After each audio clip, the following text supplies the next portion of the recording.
Hi guys, my name is Sean. I'm a houseplant enthusiast from Jakarta, Indonesia. In this episode, I'm going to be desertscaping my front yard here. Now, all these cacti and succulents you see in front of me are probably going to be moved to this area.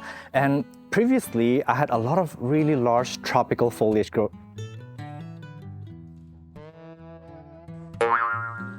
Alright, sorry about that, that was really embarrassing. So anyways, these large tropical foliage were moved away because every time we climb up the stairs, we had to kind of get out of the way. The leaves are so big. And this area here is not really shielded from the rain, so sometimes when it gets wet, the leaves stay wet for a while and our shirts just get really wet when we run up against the leaves. So it wasn't really comfortable, but I really liked that large tropical foliage, but now I'm opting for a desertscape.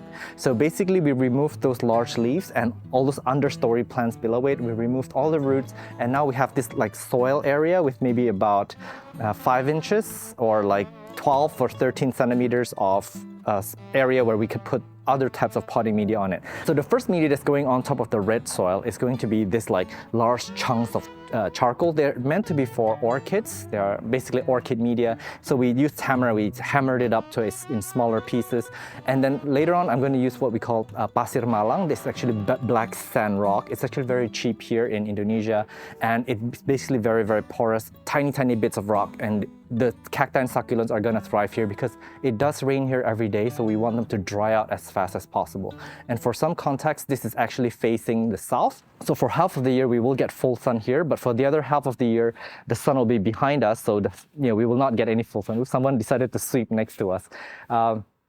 So right now we're actually approaching June, so this is going to be the darker part of the month, the rainy season, and also the less bright part of the month. So yeah, we're gonna get to it, I guess. I took on a side quest to buy some potting media, but I got distracted by these cute plant shops. I used to come here a lot during COVID.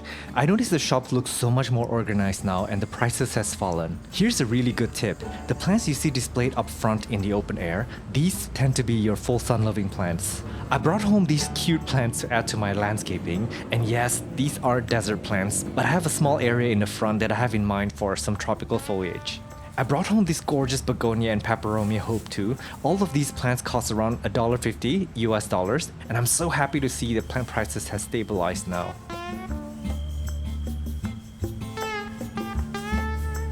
Now, this is what my garden supply store looked like, and this pile of media on the floor is coming home with me. Finally, I handpicked some rocks for my desertscape. Believe it or not, the rocks cost more than the plants and the media. Alright, so the first layer is up. This is basically just charcoal made for orchids. This is to create a barrier between the soil below and also the volcanic rock that we will add on top. So the volcanic rock is tiny pieces. If we didn't add this layer, eventually those two will mix and the rock may actually sink down and the soil might come up.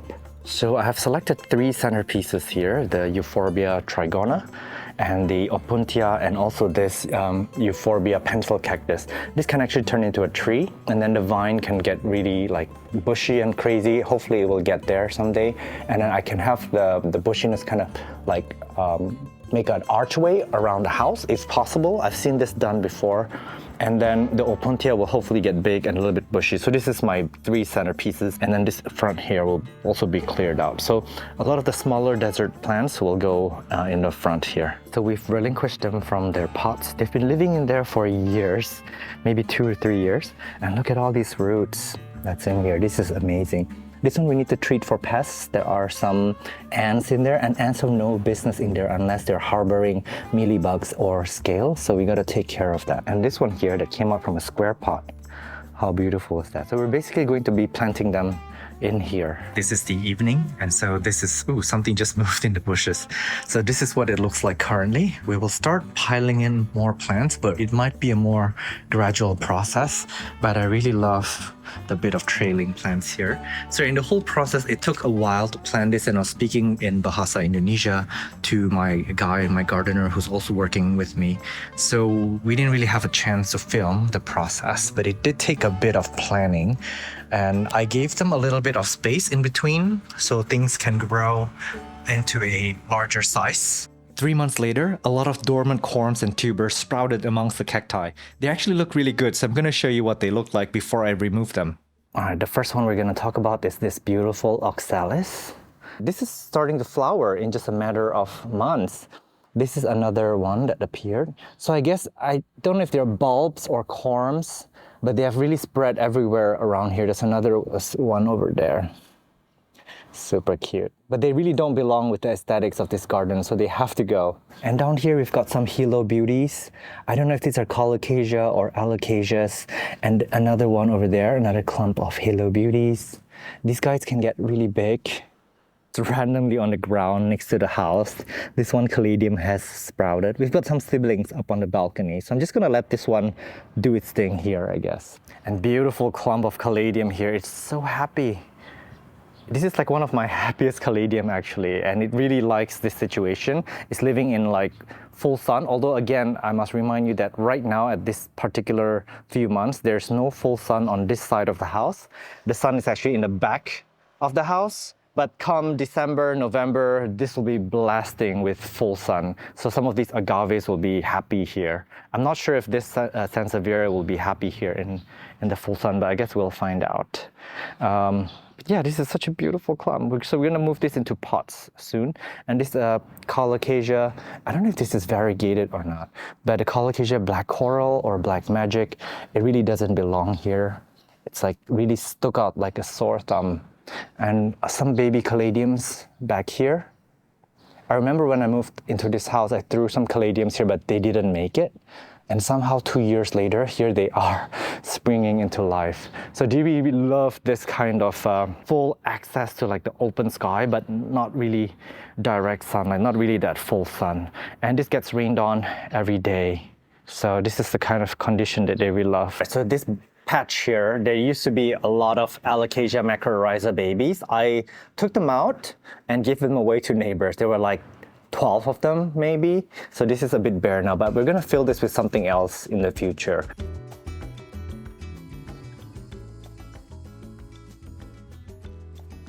All right, so here's the final tour of everyone. Now keep in mind, this is still a work in progress. This is not exactly what I wanted. I am on a limited budget, so I'm using mostly plants that I have or some cheap plants that I bought. For example, here, I think 3 months ago, this was actually a lot nicer, but this cordyline here has outgrown its space. So it's like one of the faster growing ones, and it's blocked this plant behind it. So now this is going to overtake in height. But what we can do with the cordyline is we can always cut it down and it will bush out from below, which is what we want as well. And there's this begonia here that I got. So with landscaping, you kind of have to prune. It's not a set and forget kind of situation.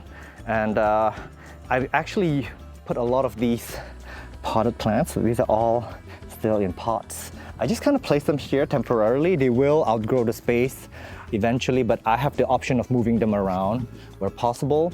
There's some ferns, and also a lot of sansevierias. Now we moved here about 3 months ago, and the sansevierias are now like taking off. Like there's a lot of new growth coming out of them. And this one here, look at that new leaf, it's so beautiful. I forgot the variety, but this is one that I was gifted from Omalin from the Sansevieria episode. And these are the caladiums that were above, and we just moved it in a pot and we brought it down here. So there's a ton of Sansevierias here. Now for each species, I don't know the name exactly. And this one is a variegated whalefin Sansevieria. It's been dormant for a while, but look at that, it's putting out a new pup. So I'm excited about that. It's a variegated Boston fern. And then this one, Sansevieria kirkii, beautiful. I actually really adore this one. It looks nice out here, but it's also beautiful as a potted plant. And that rock that I bought, I went back and bought more because I wanted like a little area here to kind of cordon them off from everyone else. And this Sansevieria, this is one of the newer leaves. This is so stunning. So this is pretty much where I threw most of my Sansevieria, just let them grow on their own. I think it looks pretty nice over here. And of course, as you can see here, the stairways is a lot more manageable. There's no like big foliage in the way. Before it was like super crazy on this side, especially. So we really have to like move out of the way to get into the house. All right, the title of this video is Desertscaping. So I guess I was a little bit distracted earlier when I showed you the front area, but I thought it's important as well because it is part of the look of the house. And I found these like beautiful rocks. If you look from above, they have like interesting shapes. So basically I squat down in the rock store and just pick these out based on which ones called out to me. So I have this like shape spread out on the garden. And then when you look over here, it's very three-dimensional. This is an agave. And ooh, it poked me. I got too excited there. I got too close to it. But an agave, this is a Sansevieria, I think Boncelli or something. Yeah, this name is here. Boncellensis silver. This is also gifted by Omalin. Thank you so much. For those of you who gifted me plants, I always take good care of them. And this is nicked from my dad's old home. It's doing really well. This is one of the pups. And then this is another Sansevieria behind. So this is like a cool little Sansevieria corner, and I really love it. It's such a breath of fresh air to see these instead of just tropical foliage. I bought this yesterday. This is an adenium. I'm hoping to build like a frame on here, like just a simple black steel frame, where when the sun is overhead of us in the November, December period, this is gonna get blasted with full sun. This might burn. So what happens is I'm gonna have that, like, think of it like a fish tank. And then I'm part of it, I'm just gonna cover with shade cloth. So like this area here would be one I cover with shade cloth. And then over here, it's okay to get full sun on it. So this adenium I got yesterday, this is what the flower looks like. We went shopping for a bit. And I don't have a lot of cacti yet. I'm going to be collecting. As you can see, the front here, there's potential for a lot of cacti. Although for the front ones, I would want something a little bit more flat, like the Areocarpus. And then back here, we've got like some room for cacti. So I bought some seedlings for gymnocalciums and for astrophytums. I'm going to be sprouting them, so they will need some room here. And this is a Euphorbia nuti, and you can see it's doing really well. It's taking off over here. So this is one that actually vines beautifully. It does have a little caudex inside at some point. And this is so happy, the Xerosicus dengui. It's very happy here. It is actually a tree, but you can also let it trail. It loves full sun. It is, I think, from Africa or Madagascar. It will be on the screen. But this is a beautiful, underrated plant. And when it was grown in a pot, it was not growing at all. So these guys really love good feed. They love very good sun, full sun, the open sky open view of the sky, and then they will take off. This is a Euphorbia, I think mealy. It's a flowering type Euphorbia, but this is pretty bare, but it is starting to branch out a little bit. So I might actually prune this a bit at some point. And back here, this area here, I have that sting from that agave. It's still bothering me. It's really hurt. This is a Euphorbia trigona. And if I'm not wrong, this is a Euphorbia trigona ghost, or I don't know, correct me. But I bought this as a tiny baby. It was like maybe this short, and now it's grown like this much in 4 or 5 months. It's this very slow growing plant. And then let's look at it from up front.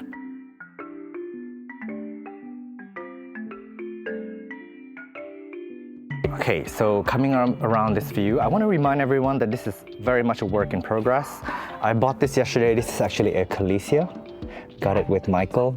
Very cute. And I'm hoping that it will lean towards the rock because it really hates water. So if it's like creeping on the soil here, on the what we call Pasir Malang, which is like a volcanic soil, it might actually rot. So we will keep an eye out for this. This is a Euphorbia, I forgot the name. It's also a caudiciform, but it has like Hoya-like leaves. And this, I believe, could be an aloe, a clump of aloe. I bought it as a small plant, but it's been clumping. And again, this is the Sansevieria, which I really love, this kind of fan-shaped Sansevieria. I forgot the name for this, but I think I bought it as a small plant, and it's gotten big. This is another view for that adenium. Now, hopefully, when this adenium gets bigger, it is a desert rose. It will give me some white blooms, but also it will give some shade around here, especially the front.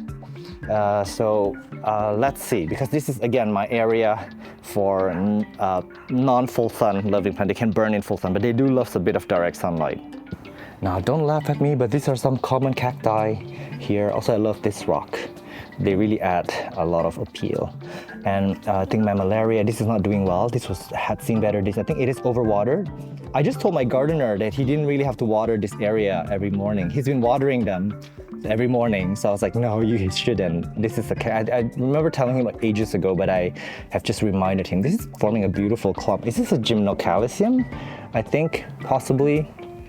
And this I bought also a very cheap cactus, and I think that might be a golden barrel cactus, but it's like not grown much in a while. And I want to show you this. This is a ZZ Zenzi plant, which we stuck over here. And yes, ZZ plants can take full sun. This here is a tiny baby leaf, look at that. So ZZs have very short internodes, very stubbly leaves. This is known as a dwarf ZZ plant, so it's cute to see the dwarf ZZ plant baby. This sprouted here just recently. And then this one here, I forgot the name, something maculata. Maybe it's gonna be on the screen, but it is also, it has this like bulbs, which is super cute. Now, I don't think this is a full sun plant as well, but I think it's shielded by other things, so maybe it will do okay here. Kalanchoe triciflora, and I really love this. Got beautiful frosty finish. This is one that I propagated in that video, and it's got some pups here as well. So this is a fast-growing succulent and one of my favorites actually. It's euphorbia here, and this is like a weird cactus. I don't know where I got this from, and we bought this yesterday. This is really beautiful and it can get huge. And this is a Crassula ovata that's variegated. They flower beautifully actually. I only found out yesterday when I was shopping for plants. So I got this yesterday. So this can become like a little shrub, a little tree. So if you can imagine that that's a fast growing plant, it'll grow into a shrub. This will grow into like this coral type thing. And then behind this rock, I don't know what this plant is, I really don't know, but it's doing okay here. I just gave it some moss, and then over this side here, there's a Ripsalis. It's like, it loves full sun, it's very sun stressed, it puts out these like berries off the side. And this, I think it's some kind of Stapelia or Hornia. It's bloomed for me. It bloomed a few days ago. Unfortunately, I didn't catch that on camera. So this is also another one that's trailing. So I put all my trailing succulents here. So Ripsalis technically is a jungle cactus, not a succulent, but you get my point. So this here, these are my taller plants. This Opuntia put out one or two new shoots here, and what I'm gonna do here is I'm gonna peel that off, I'm gonna take that off, and I'm gonna plant it down below. So this can become a little bit more bushy. I think the idea is to get like an odd number, maybe 3 is a good number for this plant, and that Euphorbia trigonum, because this is getting a little bit too tall too quickly. And this is that pencil cactus. It's growing really well. Remember, I wanted this to kind of get really tall and out of control and maybe even do an archway around it. But that day may never come, but let's just look forward to it. This is a beautiful aloe hybrid, beautiful coloration. It might need a bit of direct sunlight, which it will get soon in a few months' time. And there are pups underneath here. Aloes are amazing because they put out pups, so they are a plant that keeps on giving. Now back here, I decided to put a pandan plant here because one, it repels mosquitoes. So I put it with the pot as well because I know that their roots can be overwhelming. So I wanted this to be kind of contained, although the roots can still go through the pot and find the ground below, but it's much better than planting it outright in this area. So this will provide like a nice shade. Hopefully it will lean that way because the light is coming from over there. So this house will have a little bit more of a like a tree shape here.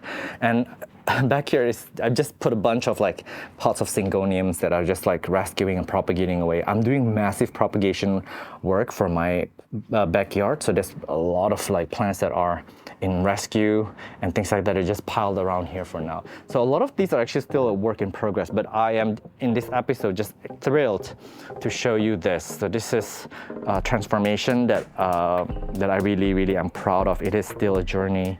And now when you see in my videos, I mentioned succulents, maybe in my shopping videos, you know that it's going over here, this area here. And I just also want to give you guys an open mind. You know, when we talk about landscaping, we typically talk about foliage, you know, large trees and large philodendrons, large monsteras, and things like that. But actually, desertscaping can be fun too. And even in my tropical climate, they can do quite well as well. So I'm excited to see this develop and to explore this whole new group of plants. Of course, some of you are rolling your eyes because you're here for the tropical foliage, but please keep an open mind. Cacti succulents are actually quite stunning. Yeah, I hope you've enjoyed this episode. Stay subscribed, comment, send me likes, share this video to your friends, and I'll see you in the next one. Thank you. Bye-bye.